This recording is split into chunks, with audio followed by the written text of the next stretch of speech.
O tema da nossa live de hoje vai ser sobre a questão do emocional, do entendimento, da compreensão. Em outras palavras, nós vamos falar sobre a questão do tão mal falado efeito placebo. O efeito placebo sempre foi visto como uma coisa pejorativa. Isso aí é placebo, isso não é nada, assim. Só que não, e eu quero trazer um pouquinho da importância disso. De que forma que o efeito placebo pode se tornar uma coisa positiva ou negativa? Como que é a influência da percepção daquilo que está acontecendo na minha dor? Se pode ser aumentada ou se pode ser diminuída? E como que eu posso potencializar isso? Portanto, quem está assistindo a gente aqui, quer seja médico, fisioterapeuta, enfermeiro, psicólogo, enfim, para todo mundo, acho que esse assunto é pertinente. E eu estou baseando essa fala de hoje em 2 artigos científicos que eu posso compartilhar com vocês.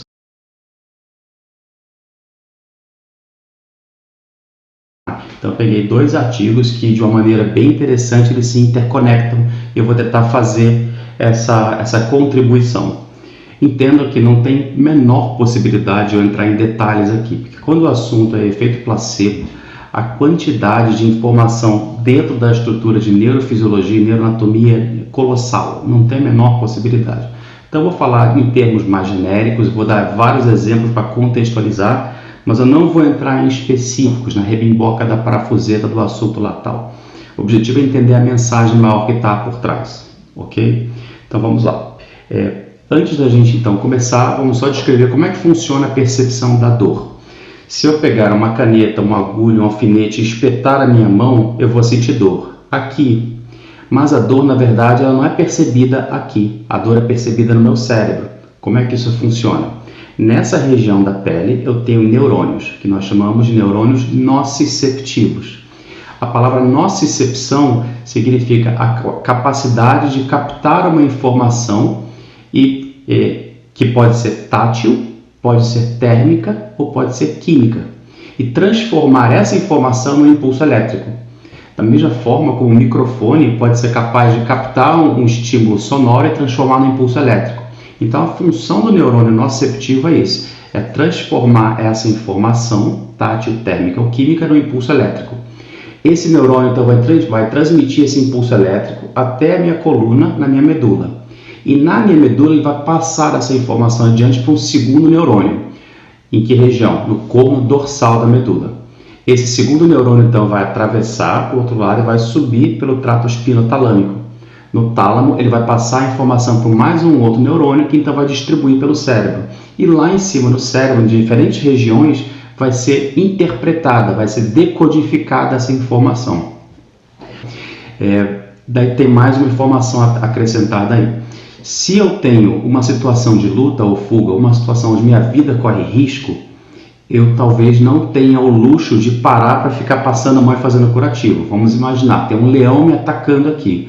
Ele já passou as unhas e rasgou minha pele, estou sangrando aqui. Vocês acham que vai dar tempo de eu parar e ficar fazendo curativo? Aquela adrenalina toda, daquela situação, eu tenho um que a gente chama de um mecanismo inibitório descendente. Para quê? Para diminuir a dor que eu estou sentindo, para me permitir fugir daquela situação com vida. Depois que baixar a adrenalina toda, aí sim eu vou começar a perceber a dor. Isso a gente percebe, por exemplo, em soldados que estão em uma luta, uma batalha, e que levam um tiro, mas que continuam lutando e que não percebem. Só depois que diminui toda aquela adrenalina que ele percebe que levou um tiro e aí começa a sentir dor. Então, esse mecanismo inibitório descendente é uma mensagem que é enviada do cérebro lá para aquela primeira sinapse no corno dorsal da medula e ali vai liberar uma série de substâncias que são muito semelhantes à morfina. São os nossos peptídeos opioides endógenos. E aí nós temos alguns tipos diferentes, dentre eles a encefalina e a beta-endorfina. A função desses peptídeos opioides endógenos é dificultar a passagem daquele primeiro neurônio para o segundo. Se passa menos sinal de dor, então quer dizer que menos sinal de dor chega lá em cima, portanto eu não vou sentir tanta dor. Então é a base, é o mais básico possível para compreender a neurofisiologia da dor, como é que ela funciona. Só que tem mais coisa. A dor ela vai ser influenciada por vários aspectos diferentes, e aí é que a gente vai entrar na questão que eu quero chegar hoje, que é do efeito placebo. Então, se eu estou com medo, se eu estou ansioso, se eu estou aflito, se eu estou nervoso, a percepção da dor vai ser aumentada.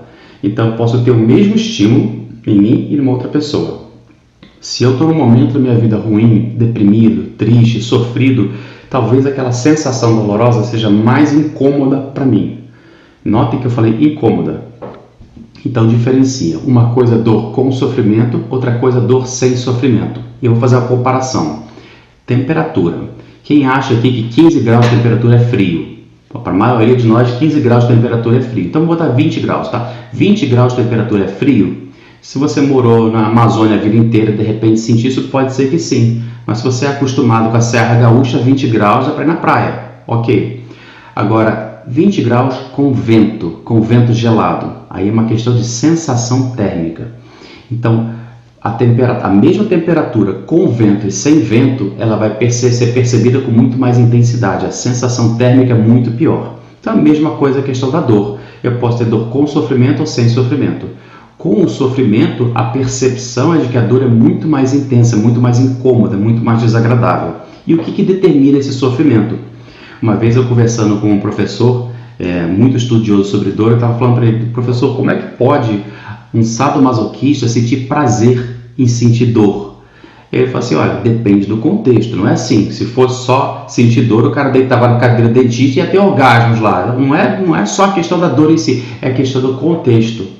E eu fiquei pensando nisso: poxa, então o contexto pode influenciar tanto assim a percepção a ponto de sentir prazer? E daí hoje mais cedo eu estava conversando com a minha esposa, que adora fazer procedimentos de estética.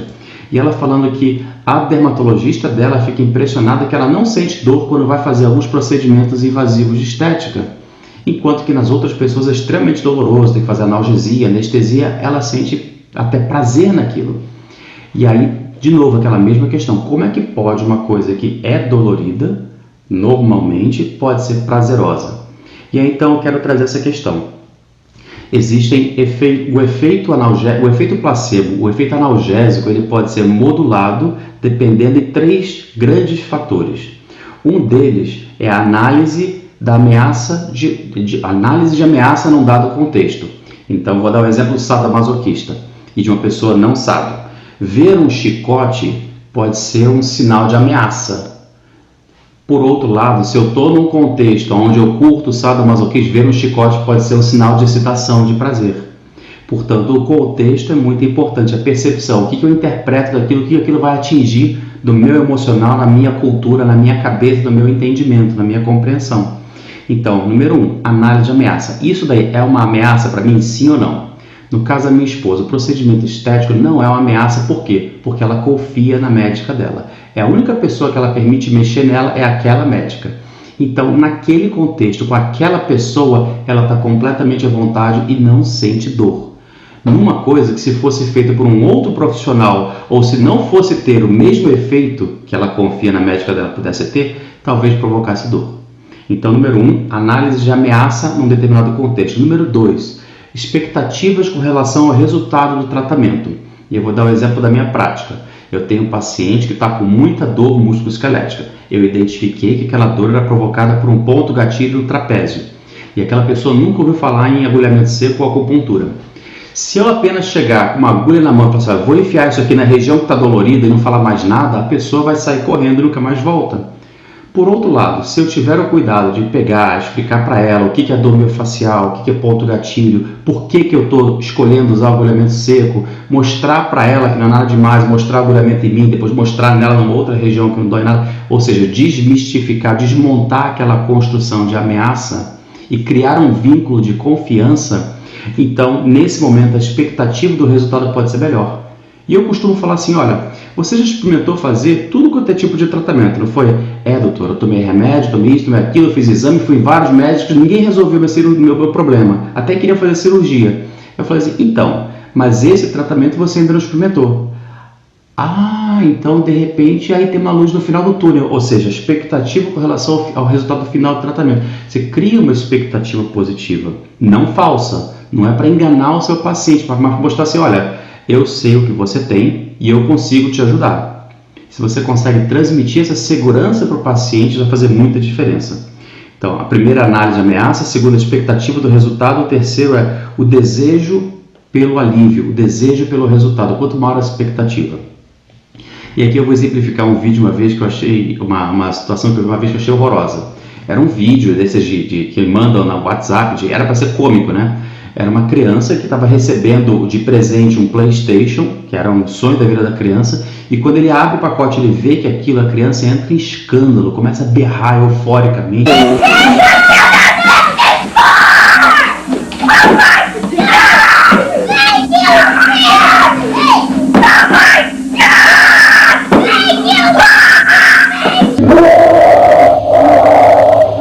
Uma coisa completamente desproporcional, verdadeiramente histeria. Então, o que eu acho que aconteceu ali? A criança tinha uma expectativa tão grande de ganhar aquilo que quando ela ganhou, ela teve uma descarga de adrenalina enorme. Se a pessoa tem um desejo tão grande de obter um alívio sintomático, uma melhora, isso também pode contribuir para o efeito analgésico, ou seja, o placebo ser utilizado para o bem.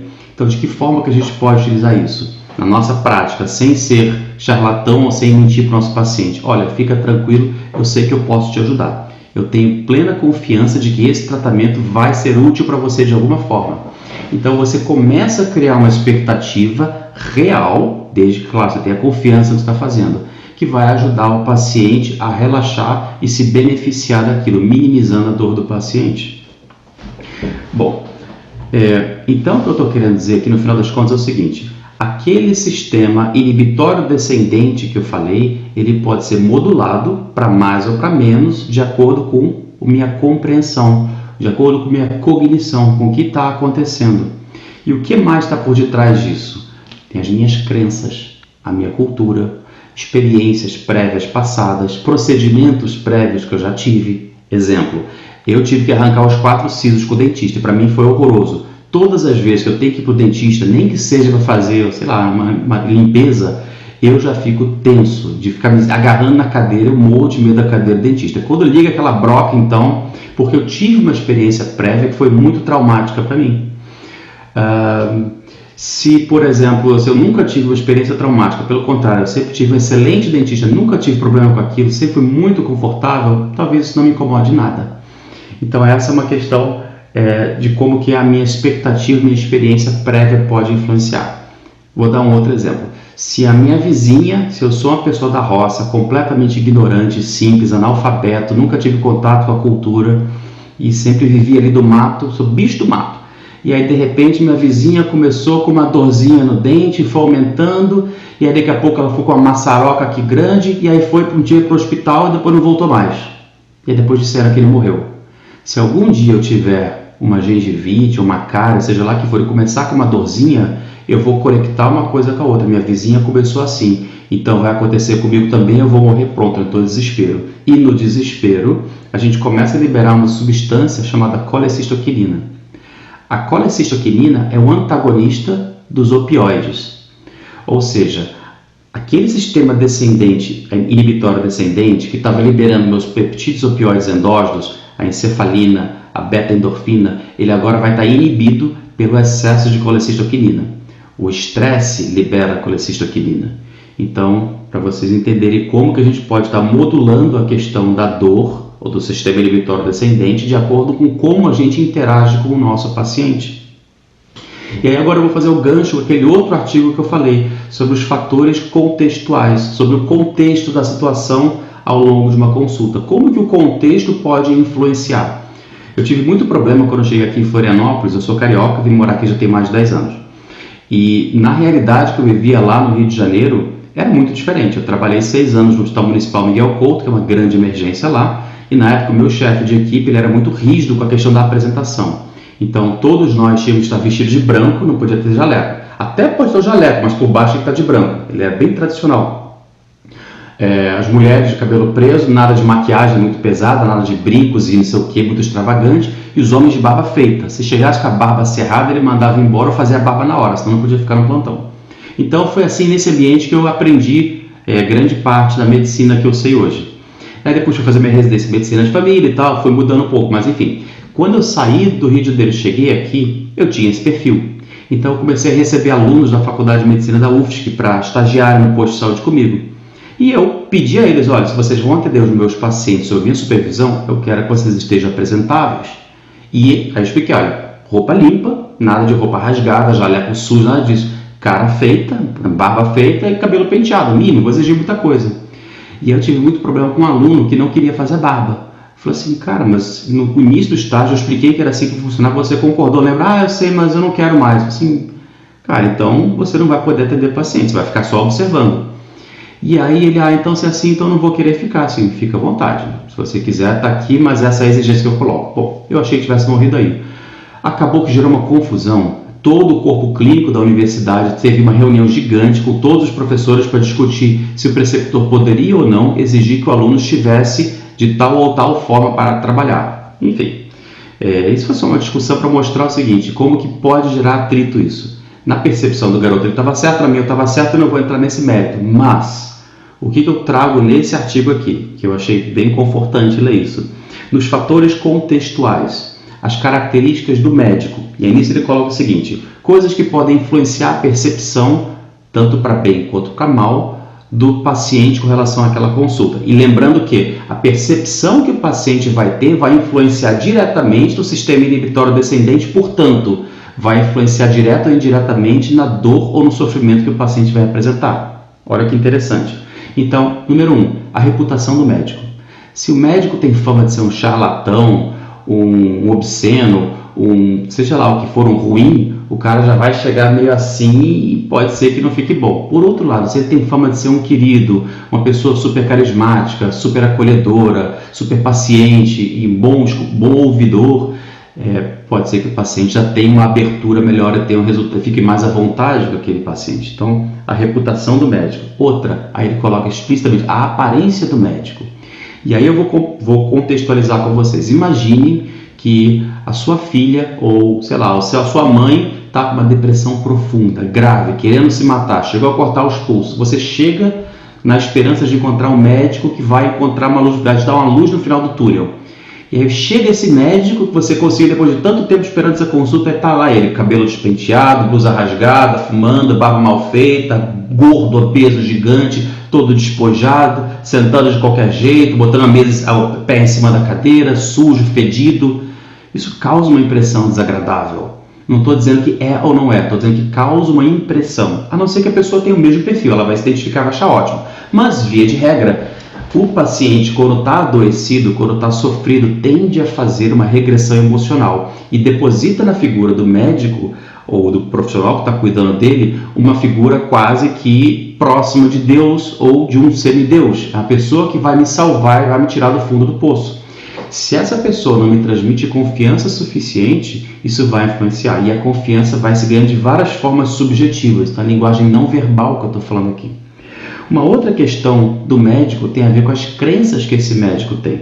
Se é um médico ateu que não acredita em nada e o paciente é extremamente religioso e rigoroso com a sua religião, esse choque cultural pode ser um atrito e uma dificuldade na busca de uma empatia. E a outra coisa é o comportamento, a maneira como a pessoa, como o profissional se comporta. Se ele comporta de uma maneira desinteressada, por exemplo, senta a cadeira assim, ó. Sim, pois não. O que você quer? Ou se ele atende o paciente já com a mão assim, o que você quer? Tá aqui sua receita, pode ir embora. Ou se ele chega assim, me conta a sua história. Como é que eu posso te ajudar? E com um sorriso na cara, sabe, uma leveza. É diferente. Isso faz diferença. O segundo fator contextual tem a ver com as características do paciente. Então, em primeiro lugar, as características do profissional que está atendendo, que são a reputação, a aparência, as crenças e o comportamento dele durante a consulta, a maneira de falar, etc. Agora, as características do paciente, quais expectativas que ele traz. Então, quando o paciente com artrose, por exemplo, chega para mim, doutor, eu vou ficar boa? E aí, você está perguntando estou querendo saber as expectativas dela. Eu pergunto, o que significa ficar boa para você? Então, já devolvo e vamos tentar entender essas expectativas. Que tipo de experiências prévias que ela já teve? O paciente que tem dor crônica, por exemplo, um paciente já está desesperançoso, porque ele normalmente já passou por vários profissionais de várias áreas, já tentou vários remédios diferentes e a cada nova tentativa é uma nova frustração. Então, ele já chega com o pé atrás dizendo, será que vai ser só mais um médico? Será só mais um que vai pedir mais coisa, mais exame, vai dar mais remédio que não vai resolver? Aí já vem ali meio murchado, né? Se o paciente já tem de fato algum problema, por exemplo, tem uma fratura, tem uma entorse, tem uma coisa, ou se ele acha que tem um problema. Eu estou sentindo uma sensação de gastura na cabeça. Aí você vai ver, fisicamente ele não tem nada, é mais uma preocupação. Então, quais são as impressões que o paciente carrega? E, claro, também, se a idade do paciente pode influenciar, se ele está mais adoecido ou menos, mais fragilizado, melhor dizendo, do que não. Bom, então, os 2 fatores contextuais são 5. O terceiro, a relação médico-paciente. E na relação médico-paciente, eu digo da comunicação verbal versus não verbal. A comunicação não verbal é tão importante ou até mais do que a verbal. Na comunicação verbal, eu sempre digo, a gente tem 2 ouvidos e uma boca, por quê? Que é para fechar a boca, é para escutar mais e falar menos. O médico que fala muito, que interrompe o seu paciente toda hora, não está dando permissão para o seu paciente se expressar. Está dizendo assim, não interessa o que você quer falar, eu que tenho que falar aqui, eu que estou dominando. E aí vai deixando a pessoa cada vez mais passiva. Claro que eu estou exagerando, tá? Tem situações, mas num contexto geral é importante ter muito mais de escuta do que de comandos, do ponto de vista profissional no contexto de cuidado. Já a comunicação não verbal é aquilo que eu já comentei. Qual é a atitude, qual é a postura, como que o médico se coloca na mesa, como que o paciente se coloca perante você, se ele consegue fazer contato visual, está sempre desviando o olhar, se a pessoa fala baixinho assim, ou se ela fala muito acelerado, a maneira como a pessoa respira, uma respiração pesada, se a pessoa está tranquila. São essas pequenas coisinhas que você vai percebendo aos poucos. Tá? O quarto tem a ver com o tratamento em si. Essa pessoa tem um diagnóstico claro? Ou ela fala assim, não, isso aí é uma virose. Assim, porra, como assim uma virose? Você não sabe o que eu tenho, vai mandar para casa? Não, é uma virose, assim mesmo, vai ficar boa. Isso é difícil para o paciente aceitar, tá? Ainda mais quando não tem já um vínculo de confiança muito forte. Então, se eu já tenho vínculo, se eu já confio, o paciente confia em mim, eu posso, olha, fica tranquilo, pode ir para casa. Nem precisa explicar o que é. Se o paciente confia em mim, não, doutor, se você falou, está falado. Por outro lado, se eu estou atendendo um pronto-socorro, eu nunca vi aquele paciente, não vou ver de novo, e apenas digo, olha, se é uma virose, pode ir embora, vai ficar bom daqui a pouco. Se é um paciente desconfiado e cabreiro, ele vai ficar mais desconfiado ainda. Como assim? Não pode, não sei o quê? Com relação ao tratamento, então, ainda está falando essa questão do cuidado global do paciente. Se eu vou apenas tratar os sintomas, ou se eu vou tratar a pessoa como um todo. Exemplo, a pessoa está com insônia. Eu posso só prescrever um diazepam, vai embora, um zolpidem, ou me conta sobre isso. O que aconteceu para você estar tendo insônia agora se antes você não está tendo? E aí você tenta entender todo o contexto, ajudar a pessoa em todas as coisas que estão influenciando naquilo. Então isso também tem um impacto muito forte. E por último, o quinto fator contextual é o ambiente de trabalho. Então se a paciente está, até é uma questão bacana para a gente trazer à tona, a questão do parto humanizado. Existe uma discussão muito grande se o melhor seria instrumentalizar ou tornar o ambiente doméstico preparado para uma emergência obstétrica ou tornar o ambiente obstétrico intra-hospitalar num ambiente mais humanizado, mais parecido com um lar. Então existe essa discussão. Então o ambiente é muito importante. Um ambiente hospitalar, para quem não é médico, quem não é enfermeiro, quem não é do hospital e não está acostumado, é o cheiro é diferente, as paredes todas brancas, as pessoas uniformizadas, a luz muito clara, não tem música ambiente, é barulho de monitor apitando. Para quem está em sofrimento, para quem está dolorido, para quem está cansado, isso é muito desgastante. Por outro lado, se eu tenho um tapete, uma musiquinha suave, eu vejo um quadro na parede, eu vejo, sei lá, sinto um cheiro mais de casa, se eu deito numa cama que tem um lençol confortável, isso faz diferença também para o paciente.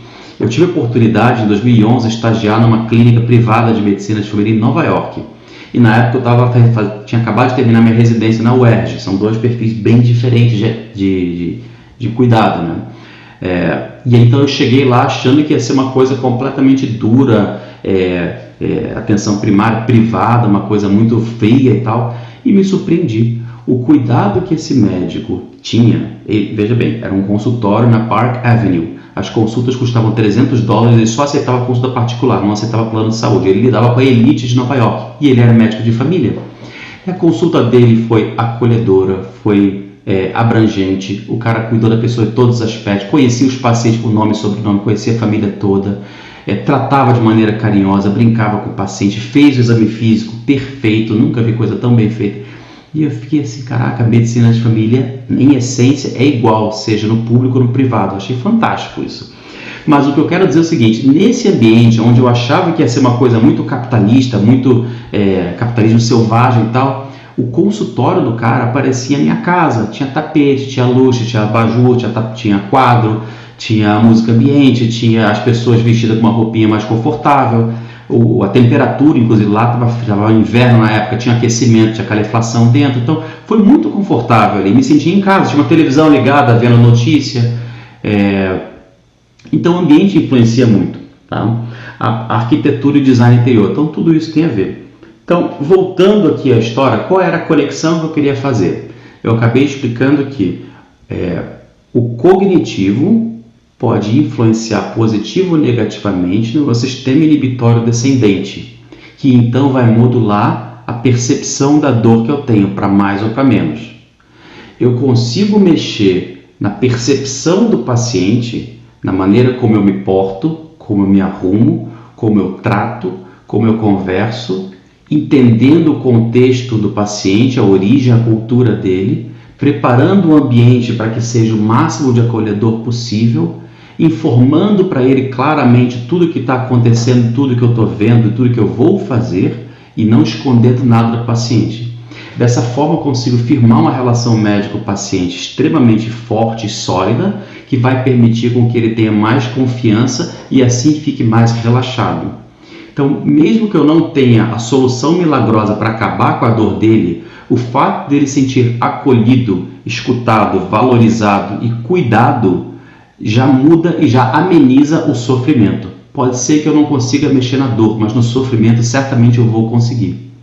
E aí, então, só para exemplificar o que foi feito naquele primeiro artigo que eu falei sobre o efeito placebo. Como é que eles testaram isso? Então vamos lá. Eles aplicavam um estímulo que seria o base. O cara notava qual era a intensidade daquele desconforto. Depois eles falaram: vamos começar a rolar uma substância aqui na sua veia, e aí vou aplicar o estímulo de novo, você vai dar uma nota de novo. Depois eu vou passar uma outra substância aqui na sua veia, e eu vou dar um outro estímulo e você vai dizer o que você está sentindo. Então, na cabeça do paciente, em um momento ele estaria infundindo uma substância que iria aumentar a dor, num outro momento ele estaria infundindo uma substância que iria amenizar a dor. E em todos os momentos ele estava infundindo a mesma substância, que era o remifentanil, que é um opioide potente, capaz de conectar os receptores opioides todos e então evitar a passagem da dor. Porém, para o paciente, a questão da sugestionabilidade, sugerir para ele que vai acontecer alguma coisa, vai entrar uma substância e vai aliviar, ou vai entrar uma coisa e vai piorar, isso modificava a nota que ele dava para a dor. Então eu não vou entrar na questão neurofisiológica da interpretação disso, que é qual a parte neuroanatômica que mexe e tal, porque é bem complicado. Mas a questão é, se eu acredito, se eu crio uma expectativa de que aquilo ali vai modificar alguma coisa, a questão cognitiva, o contexto, e isso pode ter um efeito analgésico, é aí que eu queria chegar. Então, se você não tem uma boa relação, se o paciente não confia bem em você, se ele está estressado, lembra, ele está liberando colecistoquinina, que é um antagonista dos opioides, vai ocupar receptor, então seus peptídeos opioides endógenos não vão conseguir fazer a conexão, não vai acabar sentindo mais dor. Então, eu acho que eu dei uma volta enorme, mas deu para entender a mensagem maior, né? A relação médico-paciente é muito importante, a sua apresentação é muito importante, o que você fala é muito importante. Uma vez um fisioterapeuta, eu estava comentando uma aula, explicando que quando o paciente tem uma tendinite, eu mostro a figura de uma corda, estou quase rompendo, quase rasgando, só presa por um fiozinho. E eu falava que eu mostrava essa imagem para o paciente e falava para ele: olha, tá vendo, o seu tendão tá como se fosse isso, então não pode forçar, tá? Aí o fisioterapeuta veio falar comigo depois: olha, Alexandre, não fala assim não, porque quando você fala assim, o paciente chega pra gente e ele fica com medo de fazer o movimento. E quando a gente pede para ele fazer o movimento, ele fala assim: não, o doutor falou que eu não posso mexer, senão vai arrebentar de vez. E aí eu me dei conta de que aquilo que a gente fala, dependendo da maneira como a gente fala, pode ser recebido de maneira diferente da que eu esperava. E aí pode acabar tendo um efeito deletério.